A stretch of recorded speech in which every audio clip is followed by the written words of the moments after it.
FAVME presents Unfolding Mental Illness, hosted by Saraswati Suresh. Hello, everyone. Unfolding Mental Illness by FAVME, Family's Voice on Mental Illness, which is also the regional chapter of Face Me India, is back with its podcast series. Exactly a year back, we started our podcast series, and today it is our 13th episode, and we are absolutely delighted. We hope we've been able to provide you insights, experts, and inspirational stories. And we hope to continue in the following year that we are being able to provide similar resources to our families. I am Saraswati Suresh, the founder of FAVME and the host for today. And I have my co-host, Dr. Sachin Ganorkar, the director and founder member of FAVME. Today is World Mental Health Day, and this is our 13th episode.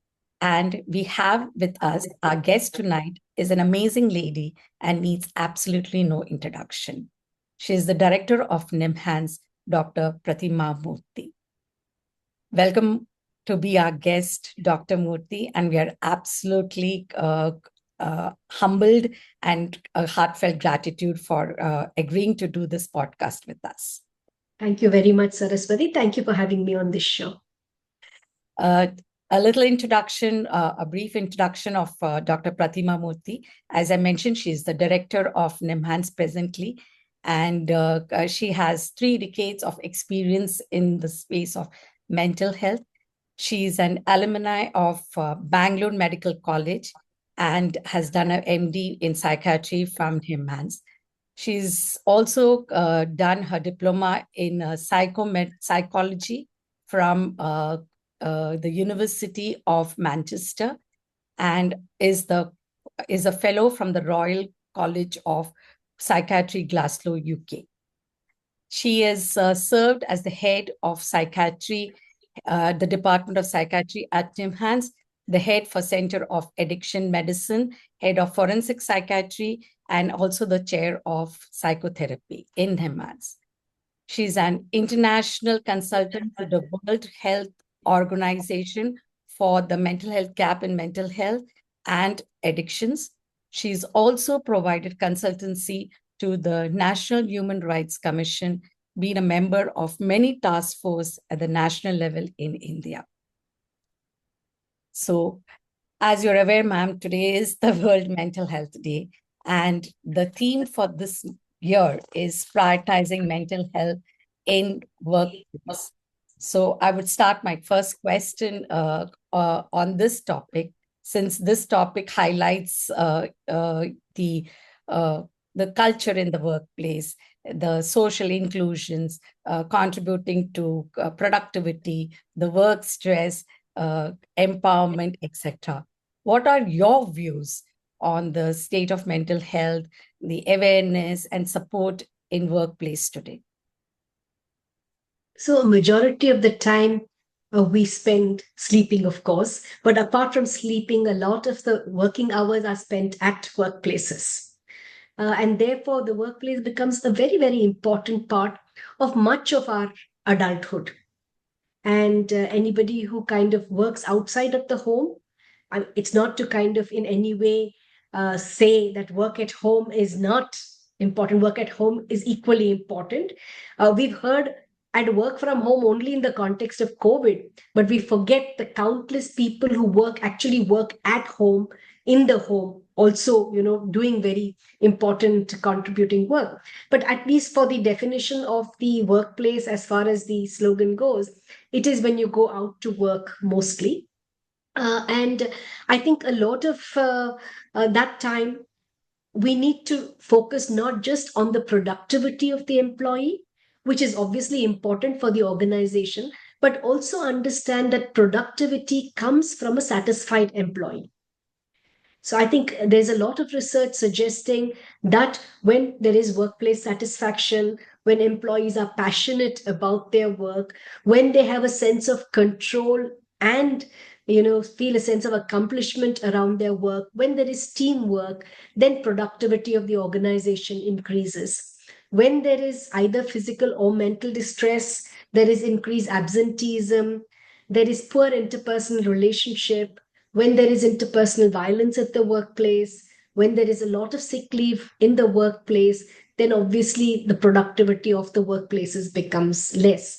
So I think there's a lot of different factors that might affect a person's well-being at the workplace.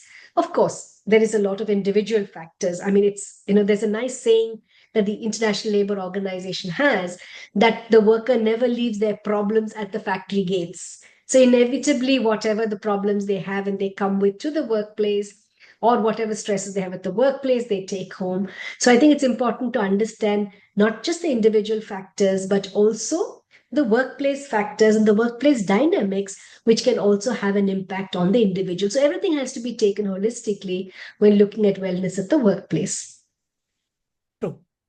So one of the biggest chapter and, the talk of the town today is, the work stress and, the related mental health disorders which are creeping up, etc. So what are your views on this? So there is a very nice psychological principle which is called the Yerkes-Dodson's law, which Okay. says a certain amount of stress is very important for productivity. Absolutely. If there's no stress, if there's nothing to kind of make you want to work more, workplace becomes very boring and monotonous. So the most optimal condition is where there is a little bit of stress, but it's not out of control. So I think that's very important to understand. The second thing is that stress never occurs in a vacuum. Inevitably, it is also related to how you kind of perceive the stress and the support you have to deal with the stress. So, as I mentioned, if you look at all individuals along some kind of a developmental continuum, the kind of stress that a young person who has just joined employment faces, a slightly older person who is married, who has responsibilities of family, etc., and has to balance the stresses of work and that are different, because especially for young people, their most productive years at the workplace and their most fulfilling years at the workplace are also a time when they're catching up with life, or life is catching up with them, right? And then you have older working adults who possibly have other responsibilities like aging family members, like maybe their own health related issues and so on. So at different times there are different priorities and different kind of stresses that people have. So a person's individual response to stress, the organization ambience, and its ability to support individuals will finally determine how that stress actually manifests. So, we talked about working conditions earlier. It might be hours of work, it might be the number of people who are available to carry out that work, a clear role description, support for one another when one person is difficult, is in difficulties, and the other person can kind of help them to overcome it, and that kind of a mutual, quid pro quo kind of arrangement, remuneration that people get. A lot of these things are important. It's also very important that employees have ways of maybe, letting their hair down a little bit, of having some kind of relaxation, of having events which kind of bring them all together, which teaches them a little bit about how to take care of themselves and their stresses. I think a lot of these things in combination are very important.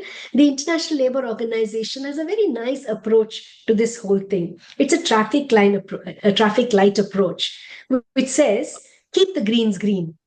Okay. Greens are people who are healthy. So it's very important to focus on their, not just their physical well-being, but their mental well-being also, so that stress and other problems are reduced. It also is about developing resilience to stress, developing the coping methods to deal with that. The amber zone, where people are having problems, but these are early problems. So maybe somebody's anxious, somebody's not able to cope, somebody's feeling a little low because they had a disappointment in life. So some kind of a support for such people. Very important to get them back to the green zone.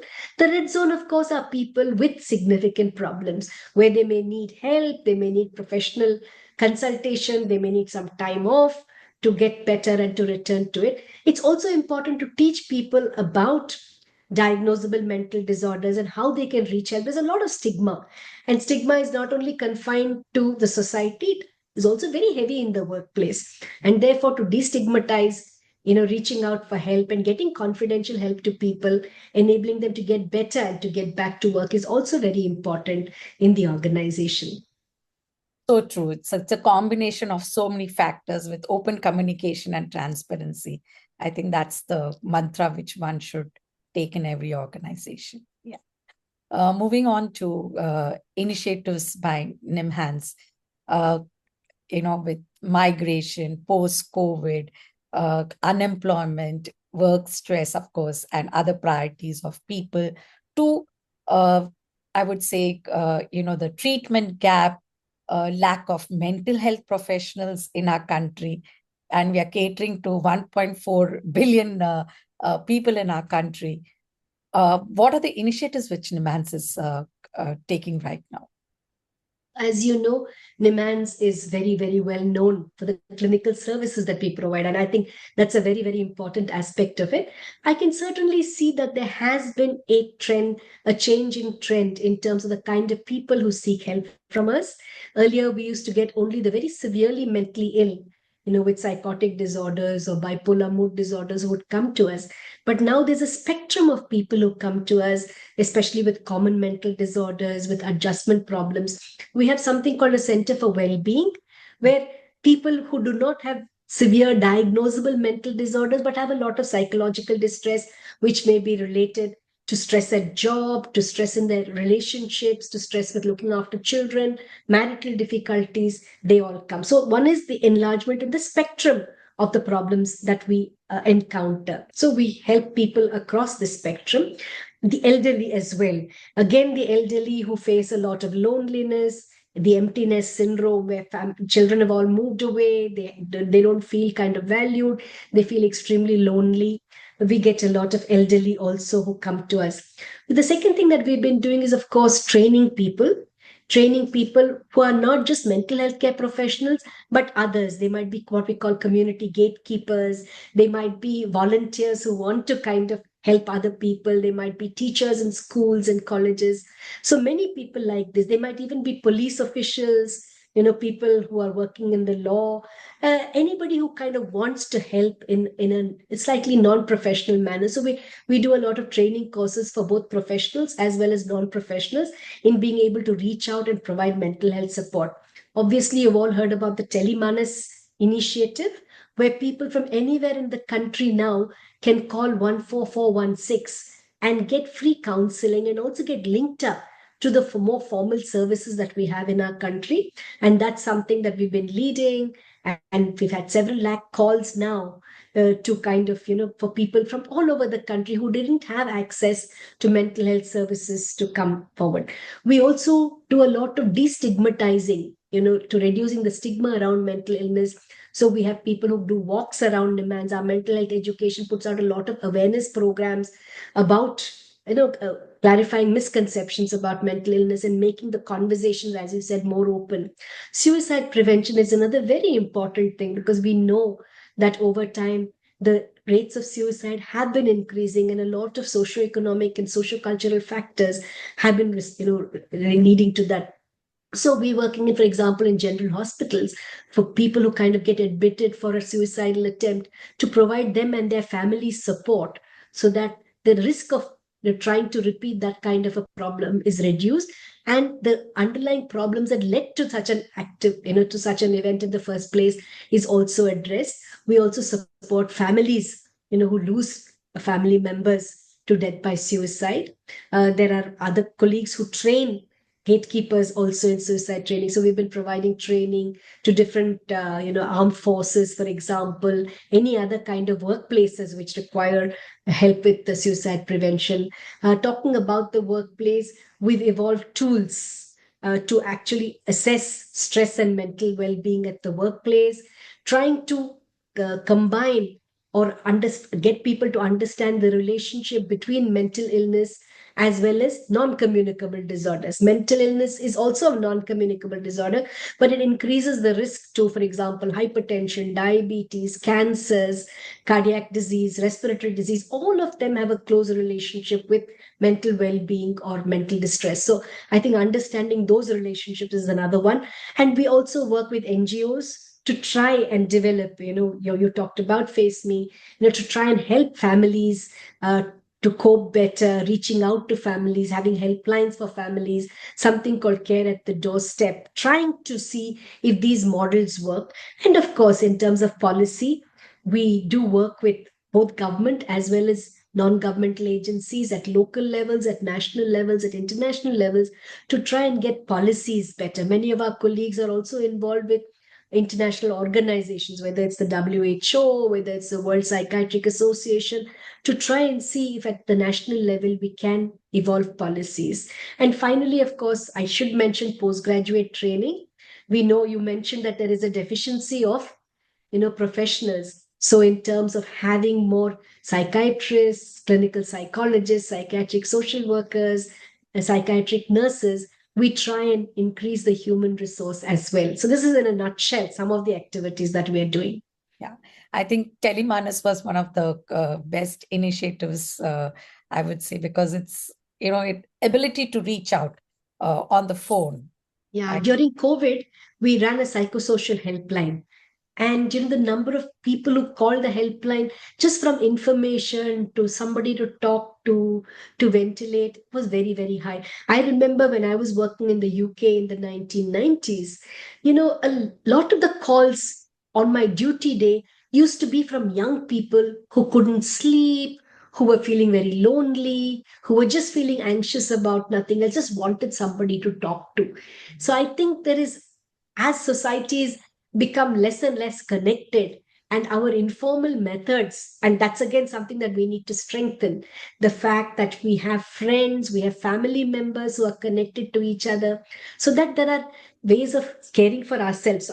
I just wanted to say that all of us, whether we or not, whether we are mentally fine, whether we're having mental disorders or otherwise, all of us need to be able to take care of our mental health like we take care of our physical health. That's very important. Second thing is to have good informal network of somebody who kind of reaches out and gives us support. And third, of course, when we have a significant problem, to be able to reach out for professional help. So I think we need all of these arrangements in society, and that's very important to put together. Yeah, there is a need to talk more about it, to bring about this entire culture, I would say, into the society for the mental well-being of our people. Yeah. The next question is, the survey, the National Mental Health Survey of 2016, and you all are now started working on the second leg of it. So how different is this going to be from the first survey? And would you all be also including the various classes of people, like students, housewife, professionals, businesses, or middle class versus BPL, rural versus urban, and even family carer, which is a very, according to Face Me, we feel it's a very important variable in the entire space of mental health. So how was a little on that subject? Yeah, so I think, you mentioned the earlier survey, the first survey that was done in 2015, 2016, where we not only looked at the lifetime presence of a diagnosable psychiatric disorder, a current diagnosable disorder, and we found that 1 in 10 people has a diagnosable psychiatric disorder. So I think that's very important. The second thing that the survey showed us is a huge treatment gap. People don't even know that they have a disorder, and if they do, they don't know where to go. There is certainly a lot of stigma associated with this disorder. So I think what we are now doing, and of course, that survey was only in about 12 states. Now we're expanding it to all the states and union territories of the country, because we do know that there are a lot of regional differences and socio-cultural differences that might also, be contributing to distress. So that's very important. We're also trying to look at a spectrum of symptoms which may not measure up to a diagnosable disorder, because we know that for every person who has a diagnosable disorder, there are so many more people who are likely to be having distress associated with a variety of problems. You mentioned burden to families. We are certainly looking at that. You mentioned rural urban differences. Certainly a lot of the disaggregated data will look at BPL, non-BPL, different parts of the country, support systems that we have, and the resources that are available are also going to be very carefully mapped, so that we know where people go to. Now, as we said, we have the telemanas, which is another layer that is available. We have helplines available, as suicide helplines, other kind of healthcare helplines that are available. We'll be monitoring that. Burden on families is also something that is included as part of this particular survey. We'll be looking at migration. We'll also be looking at climate change. I think a lot of people are not aware that climate change also has its impact on mental health. So we'll be looking at some of these, more relevant contemporary aspects of mental health. And certainly you mentioned adolescent mental health. So I think definitely we're looking at younger people and the impact of mental health there, and its impact on other aspects of life. All of these are going to be looked at. So when would this results be available? We've initiated the mental health systems assessment already. We're initiating the actual survey. One of the problems that was there for us as a country, and of course, the fact that we did not have really a survey which was geared at looking at people from our part of the world. So now we have a World Health Organization instrument that is going to be used for this survey. So this year and the next year, the survey will be underway. And in 26, we should have the results of the survey. Yeah, really looking forward to have the results and see what the spectrum shows. Yeah, but I think one should not, as I say, place all the eggs in a survey basket, because I think we all know what the problems are. But I think the survey just kind of gives us a better kind of direction, perhaps, in where we need to focus a little bit more, where our things need to be a little bit more intensive, which populations are even more at risk. I think those kind of granular details will be provided, but I think we already know what is the direction we need to go in. We know that there is a large number, there's a huge unmet need, even in terms of severe mental disorders. We know that common mental disorders have increased, and after COVID, we're all aware that common mental disorders need to be reached out to. We know that suicide, for example, is a global phenomenon, and there are concerns all over the world about completed suicide, particularly among young people. And that's something that we need to address.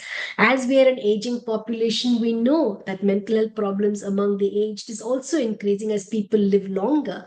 And that's another area that we need to address. So I think we are starting to look at all of these, but the survey will probably give us a little bit more, as I said, defined targets in terms of where we need to reach. Absolutely. Yeah. Moving on to concerns of families. Okay. One of the biggest concern for a family member, with their loved ones with a mental disorder is a job.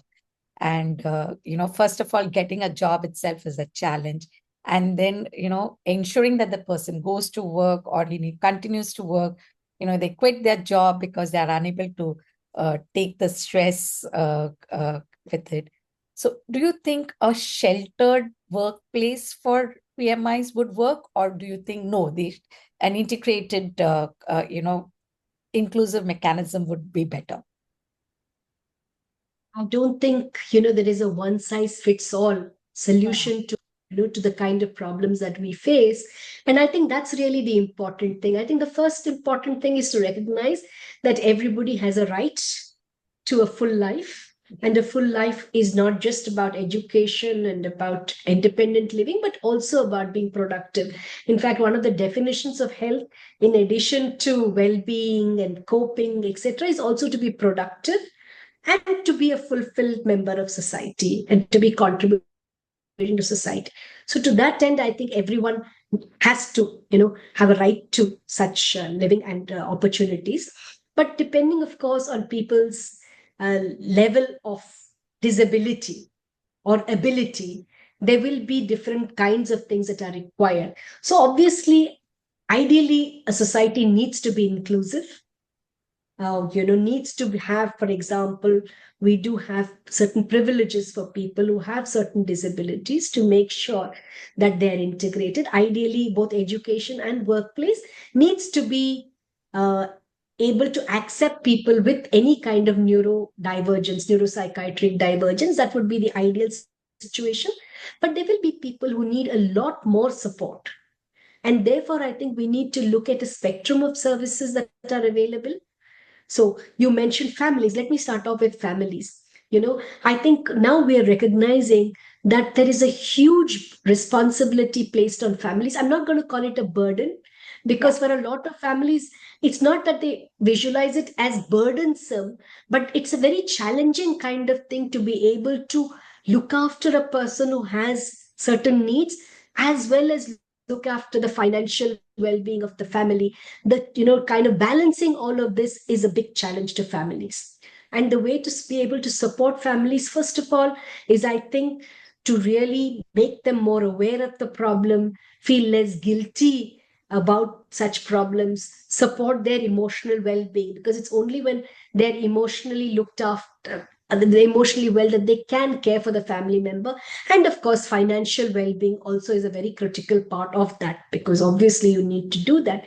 So how do you then help families, both through some more emotional support, to maybe to different schemes, to various kinds of provisions that government provides, to make sure that the families, in a reasonable amount of support is provided to families, is one thing. The second thing is really to see how the individual can be nurtured, and how productive and independent the individual can be made.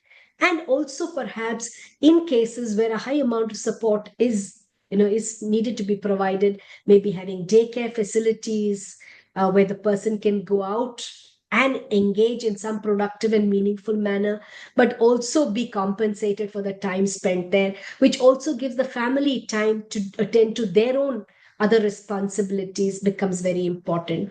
I mean, the other very important thing is something that I realized when we did some work in mental hospitals, particularly looked at women in mental hospitals. We found that the tendency for them to remain much longer in hospitals as compared to men was very higher. And when we looked at the reasons for that, apart from stigma, a lot of financial difficulties that families faced. They were, in terms of meeting the cost of medication, the costs, so living costs, so many other costs determine, people being abandoned or not being looked after. So I think we have a responsibility, if we expect families to look after our people who need care for from the mental disorder point of view, we need to support and capacitate them, in addition to providing a whole range of services for people with mental disorders as well as their families. Absolutely true. I mean, I do agree, there's no one fixed solution for all these things. And yes, families play a very important role in the road to recovery. As a family member, I definitely believe in that. And yes, acceptance is the biggest way to go. And I believe that most families are amazing in the kind of efforts they put in. Yeah. So I think it's only right that we need to strengthen that and, support them in what they're doing. Most families are amazing. Yeah. I'll hand it over to Dr. Sachin to take forward a few more questions. Yeah. Thank you, Saraswati. Thank you, Dr. Murthy, for the very interesting and insightful conversation. To continue the questions ahead, the next question is, emergency services for patients living with psychiatric disorders are a nightmare for families. Running for the ambulance to hospitals, need to pay large amounts to ambulances, sometimes insistence of police, lack of psychiatric wards in private hospitals in major cities. How can we normalize this? I think the most important thing is to make available these facilities. And one of the things that has occurred, which is a positive thing, is that there are many more psychiatrists than, let's say, even 10 years ago. We bring out about I remember initially it was only about 250 psychiatrists a year, about 10 to 15 years ago. Now it's more than 1,000 psychiatrists who come out every year. So I certainly think the number of mental health care professionals is increasing, but when you compare it to the general population, it's far less. So I think that's a given. So I think it's very important while we are training more mental health care professionals, we also should train more, general healthcare providers to provide at least basic mental health care, particularly in the kind of settings that you're talking about in emergency settings. So training all doctors to at least be able to, to treat or to identify a person with a severe psychotic episode, for example, is very critical so that emergency care can be provided and then the mental health care professional can be called in. That's very, very important. The second thing is, of course, that the Mental Health Care Act actually provisions for that it is a responsibility of the state to actually provide mental health services, which also means that a certain level of care needs to be provided in any kind of emergency setting. Medicines need to be available. The person there needs to know what medications to give for what conditions. You mentioned ambulance services. Again, I think it is better than it was before. But as you said, I think the commercialization and the exploitation of charging huge amounts is something that we need to provide. And the only way you can do that is to make sure that there is a good public health service which people can rely on, which more people can come to know about. In an ideal world, I would love for it that we provide care in the homes of families. But I think it's going to take some time to be able to reach that extent. But at least if we had good services, good ambulance services to take people to as close by as possible to stabilize them, that would be very good. The other thing that we're looking at is for insurance services, insurance to cover both acute hospitalization as well as outpatient care. So there have been recommendations made. You will be aware that in the last few years, as a step in the right direction, many of the insurance companies have included mental health conditions. But when you read the fine print, you'll see that a lot of it, there are still exclusions that are there. So I think it's important to provide that as well. So I think we're looking at trying to see a spectrum. But I think, as you've come together as an organization, it's only when there is, in some ways, a demand for increased services from from the community that there will be a kind of greater attempt to provide these services. So I think having more self-help groups, having more families come together and rally for more services is going to be very, very important. And I think that is what has happened in many countries, where they've been able to kind of leverage and provide more has not been from a humanitarian perspective. There has been a demand for these services. And I think that's when there will be a greater impetus or a greater motivation to provide these when people come together and raise a voice to have more of these services. So I think somewhere along the line, there needs to be coming together of people. So policymakers alone cannot do it. Professionals alone cannot do it. Service users can by themselves not do it. So I think having more platforms for discussions and for people to come together to plan services is very important. Now, for example, any research that is being done, at least internationally and even nationally, necessitates the involvement of service users and carers to be part of it. So I think having that kind of dialogue will actually make services more tailored also to what people need. But when you look at what people need, there is such a diversity of needs. So, I think, it is going to be a journey to be able to really address all of these needs in a meaningful manner. And somewhere prioritization becomes important, perhaps. Also, getting engaged with the voluntary sector, the NGO sector also becomes important because government by itself is not going to be able to provide all of the needs. So I think that kind of a collaborative role is what we all need to work towards, to have a meaningful service for different kinds of people who need different kinds of things. Thank you, Doctor. I think that's a tremendous amount of change which has happened in the last few years, and thank you for actually being a proponent of such changes which are happening in the mental care space. Challenges on what after us is a question to which families have no answer. What would be your advice to the families, since our audience in the podcast is primarily family carers? Yeah, I mean, I think this is a large problem, a large dilemma which we all face. I mean, I've been in meetings for parents of children with autism, for example, children with intellectual difficulties. Similarly, children with mental illnesses. I think this is all. There are some kind of legal provisions that have been provided for some sectors, but I think it's not uniformly there. So I think that's something that we all need to gather as a society, try and evolve. One of the things at individual levels are trust that people are setting up to make sure. But I think at a policy level, at a state level, what is it that we can do to see if such trust can be set up? I do know of some countries which have these as part of their policy mechanisms. So I think we need to see more of that dialogue to see what is possible. First of all, I think making people independent and being able to look after themselves so that the sense of responsibility is reduced. Can we have trusts which involve family members? Can we have trusts which involve non-family member professionals who can be part of those trusts? I think these are important dialogues to be had. I don't believe we have any kind of ideal solutions now. As I said, some of the acts looked at particular sectors, but I think we need to have a whole of society approach which looks at forming some of these facilities so that the concerns that my ward will be looked after even when I'm not there is something that we need to address very seriously. Yeah. I thank you for bringing that up, Sachin. I think that's a very, very important area.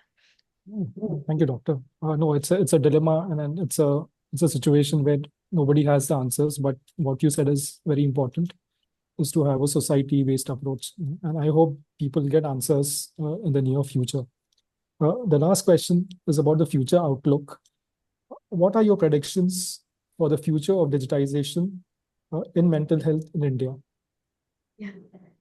So I think already we are seeing the benefits of digital and technological revolutions. I mean, I think one could not have imagined the telemanas 10 or 15 years ago. We have now provisions, possibilities of online therapies as well. There are again laws around psychotherapy which can be provided online. The other thing that these allow is a proper resource mapping. So I would like to see, for example, just like you have aggregators of services, that we should have for every person who wants to know where can I get services, at what cost, and accredited services so I don't feel exploited, like you're saying, right from a continuum of care, from my community to hospitals that are available nearby me, to professionals whom I can go to. And I think all of this is possible with technology. Some fascinating technological research that's happening is, for example, for doctors to see how patients are doing in their homes, their geospatial movements, trying to predict whether they're going to have a psychotic breakdown based on the kind of movements that they kind of do, helping people maintain their own diaries and logs to see, compliance to medication, to see how to deal with, intrusive thoughts or with hallucinations and delusions. A lot of these are also possible. We have more neuromodulatory techniques which are helping people to deal with some of their difficult symptoms. We have so many other innovations that perhaps persons with mental illness can use. I mean, earlier, for example, how odd it would be for a person with schizophrenia when they were going around talking to themselves. Now, technology has made it completely normalized if a person is talking on the road to go about their way. But I think what we need to work towards is a reduction of stigma. And I think that is something that all of us as a society need to make people understand, that mental disorders are not something that people bring on upon themselves. They're as real as hypertension or diabetes or, any chronic respiratory disease, that it's caused due to a combination of factors, maybe a familial risk to those factors, maybe biological risks, of course, psychosocial and environmental risks, and get people to deal with mental disorders in a way that they deal with other kinds of chronic diseases, so that people can be respected, people can live a life with dignity, people can access services without any fear of stigma, families, as I said, can be supported, and we finally do everything possible to get the person to lead a dignified, as normal a life as possible as anybody else. And I think recognizing neurodiversity and making accommodations for it becomes very, very important. Yeah. Thank you, Dr. Murthy. I think well said. I think based on starting with time to prioritize mental health in the workplace, followed by initiatives by NIMHANS, which Saraswati discussed, and then concerns for families.